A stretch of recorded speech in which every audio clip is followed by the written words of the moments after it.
Welcome back, ladies and gentlemen, to the Elder Scrolls Online. Now, I was lucky enough to get hands-on with the developer's build of the new and upcoming Summerset chapter for ESO, or the Elder Scrolls Online. I was also lucky enough to have the opportunity to interview Matt Fyror. You can check out the interview here. It was a pleasure to talk to him, and we spoke about Summerset and some broader Elder Scrolls topics as well. Now, with the public test servers going live in a day or two for Summerset, I feel it's time to show people what they're in for.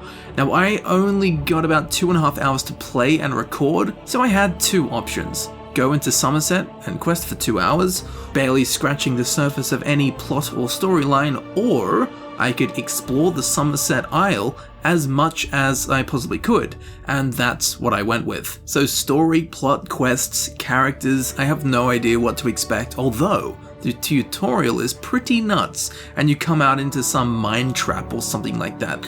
I do also know that there is some creepy-ass underlying dark plot to do with Mafala, so that will be interesting. Of course, we have the Crystal Tower, the Sephora Tower, and the Sigil Order, so there is a big cauldron of crazy stuff that will be going on in the Summerset chapter. But back to my experience, it was really, really pretty. Again, didn't really do much apart from just walk around and look at stuff. So Summerset is much brighter and much more colourful than anywhere else we've been in ESO before, especially when compared to the last chapter, Morrowind. It's just so much brighter, and the saturation levels are levels above what Morrowind was. Unfortunately, the alpha test server in my game time ticked over to night pretty much straight away, so almost all of the footage is during the night. And while it's still beautiful at nighttime, it looks classically elven, it's not as stunning as when the sun is out. And when those rays are hitting all the things on Summerset, man is it pretty. I did manage to get some footage at the end where the sun did come back, and it does look stunning, so be sure to stick around for that. So what can I tell you from my experience?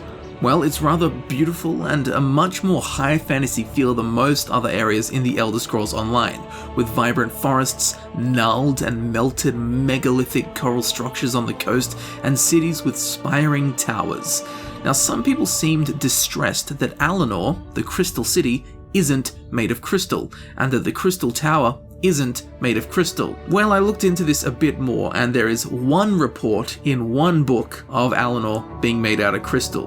But we've actually seen both Alinor and the Crystal Tower in-game before, specifically the Elder Scrolls 1 Arena, and in that, both of these are not made of crystal but made of stone, which is what they've gone for in the Elder Scrolls Online. So sure, an actual city made out of crystal would be cool, but I get why it's not crystal, because it never was crystal in the game. But regardless of that, it does look nice, and it was fun just walking around and looking at stuff. There is also a large array of new creatures, like the Griffin, and there was some weird stag thing that had magical abilities and did teleporting charges and things like that.